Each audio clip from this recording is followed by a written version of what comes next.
Bonjour Marine Tondelier. Bonjour. Comme prévu, Elisabeth Borne a reçu l'intersyndicale hier à Matignon et comme attendu, elle leur a répété qu'elle n'envisageait pas le retrait de la réforme des retraites. À quoi a servi pour vous ce rendez-vous ?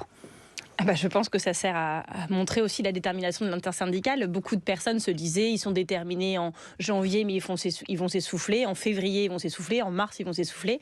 Nous sommes en avril, toujours aussi déterminés. Que le gouvernement le soit, c'est normal, c'est leur réforme. Et je vous rappelle même qu'ils voulaient faire 65 ans au début et pas 64 ans. Mais nous le sommes tout autant. C'est un bras de fer qui a commencé et nous n'allons pas le perdre. Que se passera-t-il après la décision du Conseil constitutionnel si les sages valident la réforme ? La mobilisation pour vous doit continuer ? On a tous en tête l'exemple du CPE, du contrat première embauche, où la loi avait été adoptée mais jamais appliquée parce que les manifestants n'avaient pas ralenti leur mobilisation ensuite. Je pense qu'il y a un scénario possible pareillement sur les retraites. Qui doit donner le tempo pour la suite, les syndicats ou les partis politiques ? C'est ensemble. La mobilisation sociale, évidemment que c'est les syndicats. Si on parle du référendum d'initiative populaire, là c'est aussi évidemment aux partis politiques de s'en emparer. Et de toute manière, pour atteindre les 4 900 000 signatures nécessaires pour que ce référendum soit organisé, on voit bien que tout le monde va devoir être à son poste, mais chacun à son poste. C'est pas exactement la même position. Il faut que ce soit fait en concertation. En tout cas, on a les mêmes objectifs, c'est manifeste et ça dure comme ça depuis des semaines. Marine Tondelier, vous aviez dit au mois de janvier, avant que la réforme des retraites n'arrive devant les députés, que vous vouliez faire de l'Assemblée une ZAD. Est-ce que c'était pas le plus beau des cadeaux à Marine Le Pen, ce qui lui a permis de se respectabiliser encore un peu plus ? Franchement, je ne sais pas si ça l'a respectabilisé, cette séquence. Ils étaient absents. Ils étaient absents dans la rue, ils étaient quasiment absents en hémicycle, on n'a rien entendu. Le problème, c'est que dans ce pays, le gouvernement les considère tellement comme légitimes, y compris leur sert la soupe, qu'elle n'a besoin de rien faire pour augmenter dans les sondages et pour être légitimée. C'était pas une erreur, cette expression ? Non, mais dans votre titre, juste avant, vous parliez de la Ligue des droits de l'homme, notamment attaquée par Gérald Darmanin. La seule ville où la Ligue des droits de l'homme a été entravée, c'est-à-dire on leur a supprimé leur local, c'était la mienne à Hénin-Beaumont et c'était le Rassemblement national. On voit bien qu'il y a une convergence aussi politique et ils ne sont pas légitimés parce qu'ils font, parce qu'ils ne font pas. Ils sont légitimés parce que le gouvernement renforce leur politique, prend leurs mots en parlant de terrorisme intellectuel, on attend que la Ligue des droits de l'homme et ça, c'est le plus grave. Après, moi, ce que j'avais dit à l'époque, c'était que l'Assemblée nationale serait une zone à défendre, tout comme l'était le bocage de Notre-Dame-des-Landes, parce que je considère qu'aujourd'hui, le travail parlementaire est menacé, que nos droits sociaux sont menacés. Je ne retire rien à ces angoisses et je ne retire rien à ma volonté de défendre ces deux piliers essentiels de notre société. Sur la Ligue des droits de l'homme, justement, Gérald Darmanin dit qu'il envisage seulement aujourd'hui de supprimer les subventions publiques accordées à cette association après ses propos lors des affrontements de Sainte-Soline, puisque la LDH avait affirmé que les secours avaient été entravés par les forces de l'ordre. Quelle est votre réaction ? Donc Gérald Darmanin, ce que vous voulez dire, c'est qu'il subventionne que celles et ceux qui sont d'accord avec lui et qui l'embêtent pas. Une belle conception de la démocratie. La Ligue des droits de l'homme, elle a été créée au moment de l'affaire Dreyfus. Ça a des dizaines d'années. C'est une institution qui est légitime, qui est utile, qui est nécessaire, qui est précieuse. Et je vous le dis, moi, je suis extrêmement choquée de voir ce ministre de l'Intérieur qui, quand même, n'en rate pas une depuis quelques jours, qui multiplie les provocations. Et des politiques qui multiplient les provocations, il y en a dans ce pays, c'est la vie politique. Sauf que lui, il est ministre de l'Intérieur. Et donc, ce qu'il dit a un sens, a une portée. Et je trouve extrêmement grave de reprocher à la LDH d'avoir été présent à Sainte-Soline où des affrontements étaient annoncés par lui-même. Et donc, heureusement qu'il y avait quand même des élus de la nation et des associations. C'est ce qui reproche à la LDH. Mais il peut ne pas être d'accord avec leur analyse. Moi, il y a plein d'associations avec les analyses desquelles je ne suis pas d'accord. Des syndicats aussi, agricoles. Et alors, ils ont le droit d'exister quand même. Ils ont le droit de travailler, c'est la démocratie. Est-ce que vous diriez que la Ligue des droits de l'homme a manqué de prudence en affirmant ça ? Mais la prudence aujourd'hui, c'est de protéger l'état de droit. Qui a été démenti derrière, y compris par le SAMU. Oui, mais vous voyez bien qu'il y a une guerre de la communication qui se déclenche derrière Sainte-Soline et que s'il n'y a que les gens qui sont d'accord avec Gérald Darmanin qui ont le droit de le dire, sachant qu'ils mentent. Oui, mais sur les secours, moi je suis plus nuancée que certains là-dessus parce qu'il se trouve que j'y étais et que j'étais en contact avec la préfète et avec les secours pour aider la 3e urgence vitale. Et je vous confirme que la préfète nous disait je ne peux pas envoyer les secours maintenant parce que j'ai peur qu'il y ait des black blocs. Je lui disais que là où j'étais, il n'y en avait pas. Il y avait une suite parce que j'ai peur qu'il y ait des black blocs et parce qu'on ne peut pas menacer. Mais en fait, j'étais pas au même endroit que les autres. C'est-à-dire qu'il y avait un médecin du GIGN qui avait été, semble-t-il, pris à partie. Moi, j'étais complètement de l'autre côté. Je pense que la préfète, de là où elle était, du poste de contrôle, avait pas forcément la même évaluation des risques et des distances que nous non plus. Mais le fait est que les secours ont été retardés et qu'ils n'avaient pas été anticipés de voies pour les sortir en urgence, etc. Parce que manifestation interdite, parce que que rassemblement interdit. Est-ce qu'avec le recul, vous regrettez d'y être allé, vous regrettez de l'organisation de ce rassemblement? Déjà, je regrette que cette manifestation ait été interdite, parce qu'on va quand même pas s'arrêter de manifester dans ce pays, parce que des personnes ont un problème avec les forces de l'ordre, qui sont une minorité dans ces manifestations, et parce que le gouvernement, l'État n'est pas capable d'organiser le maintien de l'ordre. On ne va pas s'arrêter de manifester pour ça sur des sujets qui sont aussi importants. Qu'il y avait des milliers de personnes sur place qui n'étaient pas venues pour manifester pacifiquement, mais pour faire la guerre. Oui, et le fait que le ministre de l'Intérieur, les jours précédents, de manière très testostéronée, chaque jour nous annonce plus de forces de l'ordre, a aussi contribué finalement à donner rendez-vous à ces personnes, qui venaient évidemment plus pour les forces de l'ordre que pour les bassines. C'est parce que Gérald Darmanin a dit ça qu'on a retrouvé sur place des boules de pétanque, des couteaux, des machettes et des explosifs? Ça y a évidemment contribué. Après, moi, je vais vous dire, j'ai eu le débat avec Elisabeth Borne parce qu'on n'est pas d'accord là-dessus. Vous l'avez vu moi, avant-hier. quand j'étais sur place, j'ai bien vu que l'intégralité des forces de l'ordre pendant la manifestation, je ne parle pas des contrôles avant et après, étaient situés autour de la bassine. Ils n'étaient pas là pour protéger les manifestants non violents, ils n'étaient pas là pour protéger la manifestation, ils étaient là pour protéger une bassine, c'est-à-dire un trou. Et pendant 10 km, nous avons marché comme si c'était Saint-Jacques-de-Compostelle. Vraiment, il n'y a aucun policier, force de l'ordre, gendarme sur tout le trajet. Et vous arrivez devant cette bassine et vous vous retrouvez avec des armes de guerre et une doctrine du maintien de l'ordre qui était violente, y compris pour les manifestants non violents.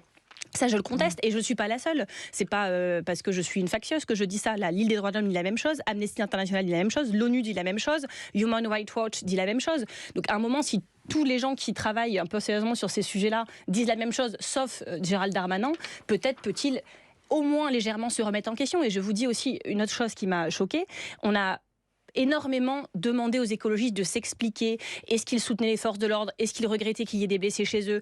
Est-ce qu'ils regrettaient la violence? Est-ce qu'ils étaient vraiment non violents? J'ai répondu des dizaines de fois à ces questions. À quel moment le ministre de l'Intérieur a été interrogé sur le fait qu'il regrettait que 2 personnes soient encore aujourd'hui entre la vie et la mort, et une pensée pour leurs proches et pour leurs familles? À aucun moment, il ne l'a fait. Et moi, ça me choque aussi énormément, ce 2 poids, 2 mesures, finalement. On va parler dans un instant de la question de fond derrière ces affrontements à Sainte-Soline. Avec plaisir. La question du partage de l'eau aujourd'hui. Marine Tondelier, secrétaire nationale d'Europe Écologie Les Verts, est l'invitée de France Info, 8h41. Le fil à Marc Fauvel. Toujours avec la secrétaire nationale d'Europe Écologie Les Verts, Marine Tondelier. Lors de votre rencontre avec Elisabeth Borne cette semaine, vous lui avez demandé un moratoire sur les réserves d'eau et sur tous les autres projets. Le temps de réunir, dites-vous, une convention du consensus sur l'avenir de la ressource en eau.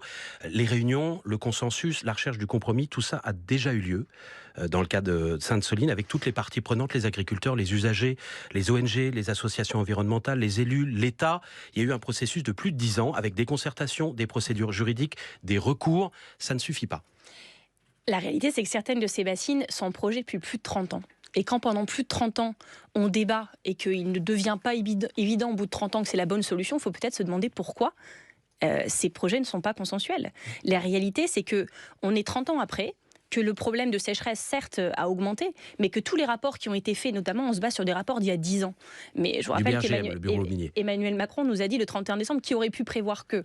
Alors, s'il ne pouvait pas le prévoir le 31 décembre, il y a 10 ans encore moins. Il dit que le rapport du BRGM ne prend pas en compte le changement climatique et le fait que, notamment, sur l'évaporation qui peut avoir lieu sur l'eau qui est dans ces bassines, évidemment que plus la température va augmenter, plus elle sera forte. Et ce BRGM n'est pas au moment là actuel où on voit que nos nappes phréatiques, il y a 80% des nappes phréatiques de France qui sont à un niveau préoccupant. À la même époque, l'année dernière, c'était 50%. Et vous vous rappelez l'été qu'on a vécu, des coupures d'eau dans des villages, etc. Et donc, on ne peut pas faire comme si de rien n'était. Mais l'idée des bassines, c'est justement de piocher dedans en hiver pour moins piocher dedans en été. Affaiblit. Par exemple, l'agence locale de l'eau de la région de Sainte-Soline dit que là où on a construit des bassines, en demandant dans le même temps aux agriculteurs de consommer moins d'eau, d'adapter leur culture avec des cultures qui sont moins gourmandes en eau, le niveau des nappes phréatiques a remonté d'1 mètre ou 2. Vous ne lui faites pas confiance? Non, mais c'est pas que je fais pas confiance, c'est que sur les 16 méga-bassines qui sont prévues dans les Deux-Sèvres, il y en a qu'une qui est en fonctionnement, une seule. Donc on ne peut pas avoir de recul sur est-ce que ça marche ou pas, est-ce que ça appauvrit. Il y en a une seule qui est en fonctionnement et ils n'arrivent pas à la remplir parce que la nappe est à un niveau trop bas pour que même en hiver, ils puissent remplir leur bassine. Tous les hydrologues un peu sérieux de ce pays vous disent que le meilleur moyen de stocker l'eau s'appelle la nappe phréatique. Et les bassines, c'est ce qu'on appelle dans le milieu de la psychologie pour enfants des objets transitionnels. C'est-à-dire qu'on dit, c'est pour sécuriser, c'est un doudou, vous savez, pour les enfants. On dit aux gens, vous inquiétez pas, il n'y a plus assez d'eau, vous inquiétez pas, on va mettre dans une grosse bassine, continuez tout comme avant, ça va bien se passer. C'est pas vrai. Parce que la contrepartie, c'est des changements de comportement de la part des agriculteurs. C'est pas vrai. Il y a eu des changements de comportement, non, on leur demande de le culture. Faire. Ça n'est pas fait. Et vous savez, aujourd'hui, ce qui se passe, c'est qu'on accuse les écologistes d'être méchants avec les agriculteurs, mais vous pouvez supprimer tous les écologistes de ce pays, d'Europe et même du monde. Il y aura quand même des problèmes de sécheresse, quand même pas assez d'eau, ils n'arriveront quand même pas à remplir les bassines, et quand bien même ils les rempliraient à moitié, ça aurait des conséquences néfastes pour celles et ceux qui font attention à l'eau, encore plus, et qui ne sont pas reliés à ces bassines. C'est injuste, et c'est contre-productif pour la réforme en eau, pour les réserves en eau. Que voulez-vous que je vous dise? Pardon, la question, elle n'est pas aussi tranchée que ce que vous dites ce matin. Le responsable local de France Nature Environnement, qui n'est pas tout à fait un adversaire des écologistes, dit lui-même dans le magazine Le Point qu'il a changé d'avis sur cette question des bassines. Mais il y a plusieurs types de bassines. C'est pas pareil. Moi, dans mon jardin aussi, je récupère l'eau de pluie. Il y a les bonnes évidemment. et les mauvaises bassines. Les bassines qui pompent dans la nappe phréatique et qui sont des méga bassines, c'est-à-dire pas un réservoir d'eau à l'échelle d'une exploitation, mais un réservoir d'eau qui fait la taille de 80 piscines olympiques, c'est démesuré, c'est obsolète, et peut-être qu'il y a 30 ans, on pouvait se dire que c'est une bonne idée.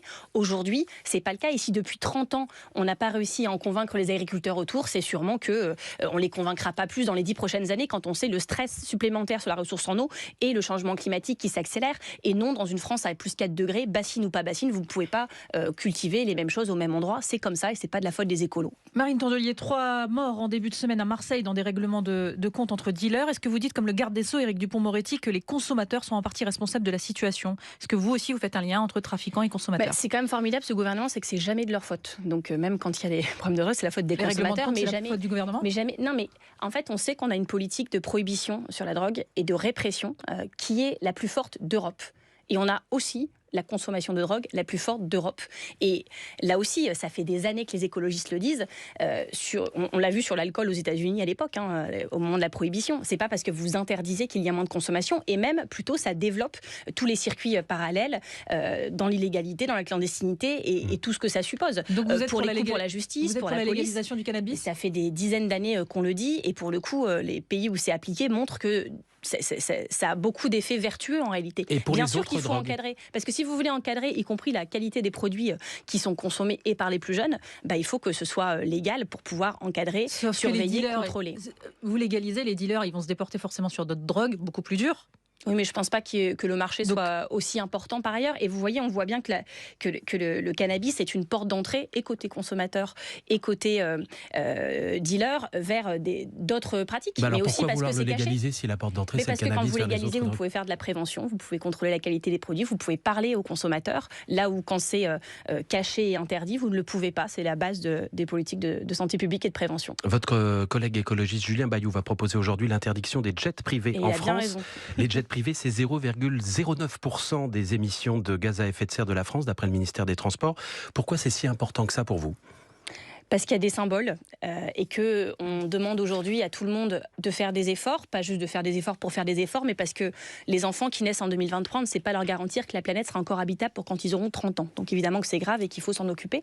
Et donc on demande toujours plus d'efforts à beaucoup de monde.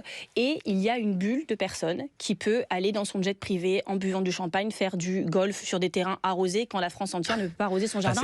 Et donc évidemment, oui, mais c'est les mêmes. C'est clairement une mesure anti-riche en fait. Mais vous voyez, c'est même pas une question écologique. Mais vous voyez, en 2022, l'utilisation des jets privés a augmenté de 64%.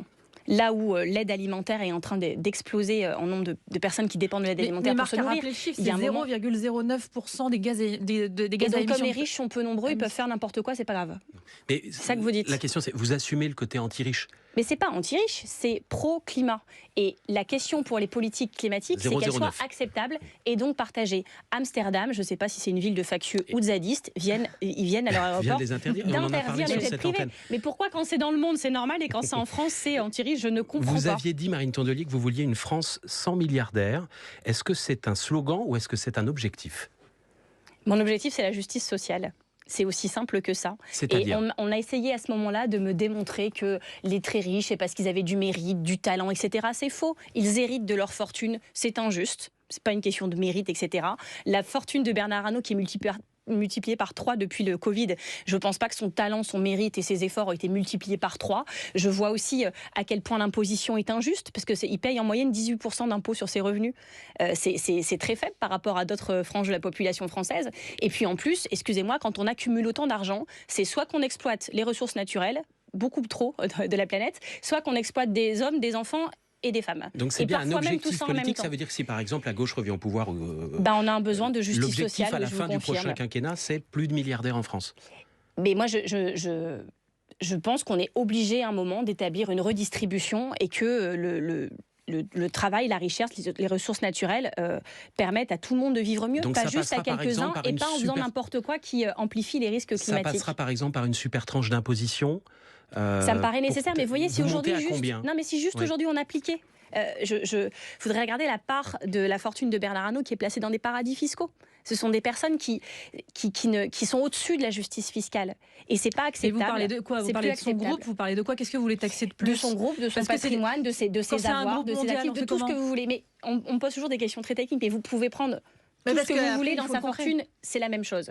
C'est lié à l'exploitation des ressources naturelles, à l'exploitation d'hommes, de femmes et parfois même d'enfants. Et la création d'emplois, vous ne la voyez pas là-dedans?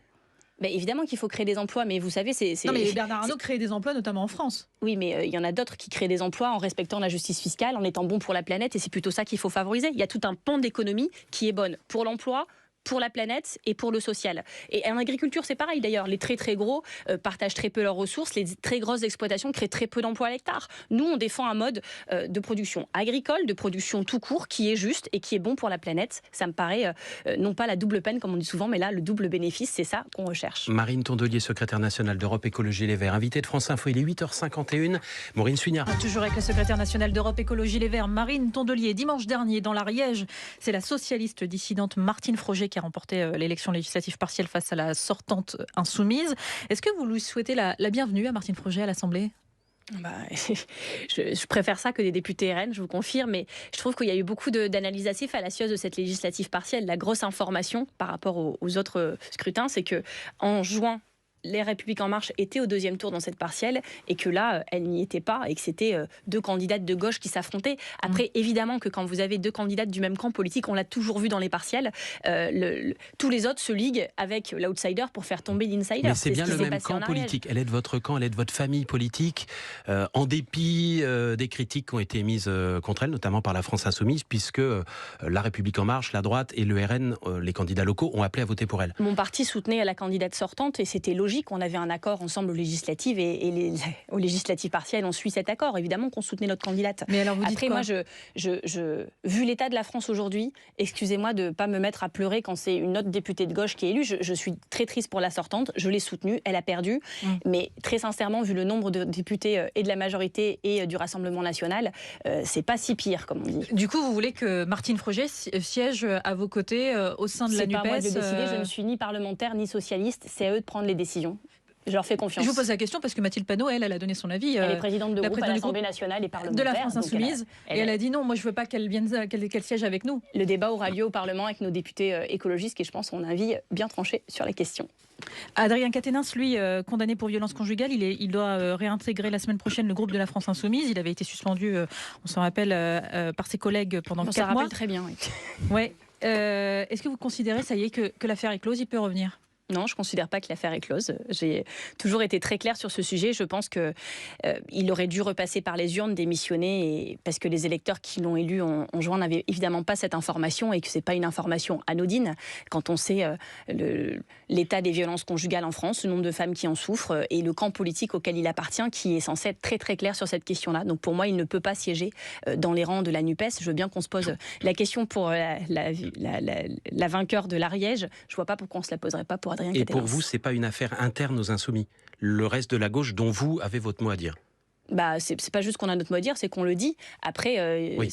On n'est pas décisionnaire de ce qu'ils font dans leur groupe. Ils prendront leurs décisions, ils l'assumeront politiquement. Mais je pense que c'est un désaccord qu'on a. Et pour le coup, qu'il n'y ait pas un désaccord entre EELV et la France Insoumise. Parce que je sais qu'au sein même du groupe France Insoumise, il y a beaucoup de désaccords que j'entends parfaitement. Donc je leur souhaite bon courage. Est-ce que vous auriez posé, Marine Tondelier, habillée dans Playboy pour parler des droits des femmes ? Ni habillé, ni pas habillé. En fait, ce qui interroge dans ces... Je parle de Marlène Schiappa. J'ai bien compris. Ce qui interroge dans cette séquence, c'est aussi son timing, plus que le journal, etc. C'est qu'on a vraiment l'impression qu'ils sont tellement acculés au gouvernement, qu'ils n'ont tellement plus rien à dire pour se défendre sur les retraites ou sur les violences policières qu'il faut qu'ils organisent des diversions. Et dans le cas de Marlène Schiappa, elle organise aussi la diversion de l'affaire du fonds Samuel Paty, dans laquelle elle est mise en cause. Vous voyez, on parlait des subventions de la LDH. Les sommes données par le fonds Samuel Paty à des proches à elle qui n'ont absolument rien fait de cet argent à part l'encaisser posent beaucoup plus de questions en réalité. Et donc on sent que dans ce tumulte, plutôt que de s'expliquer, on fait un contre-feu en mettant des photos dans Playboy, quelle que soit la polémique que ça peut provoquer, parce que plus ça fait polémique, en réalité, moins on parlera du reste. J'ai bien noté la petite stratégie de communication, je trouve ça grave de la part de ministre. Isabelle Rome, la ministre de l'égalité femmes-hommes, estime que Playboy est un condensé de stéréotypes sexistes et pour elle, défendre les droits des femmes dans Playboy revient à lutter contre l'antisémitisme en accordant un entretien à Rivarol, l'hebdomadaire d'extrême droite. Vous êtes d'accord ? Oui, ou de lutter contre la chasse de dimanche dans Chasseur Magazine. Et on peut prendre plein d'autres exemples. Franchement, je pense que personne ne défend Marlène Schiappa dans cette affaire. Elle ne peut pas faire ce qu'elle veut de son corps et de ses photos. Mais elle est ministre, donc elle représente... Oui, d'accord, moi aussi. C'est pas un argument. Marlène Schiappa, elle a toujours défendu le féminisme avec des positions qui sont quand même assez singulières et assez troublantes pour beaucoup de femmes dans ce pays. C'est-à-dire ? Je trouve qu'elle a une manière de faire quand elle quitte le plateau en criant sur Andrea Bascon parce qu'elle est choquée qu'on lui reproche le manque d'efficacité des politiques publiques qu'elle a menées. Vous voyez, on peut pas, quand on a une femme, toujours dire vous pouvez pas me critiquer parce que je suis une femme. Et d'ailleurs, d'autres femmes ont le droit aussi d'avoir un avis sur la question. C'est pas un argument d'être une femme.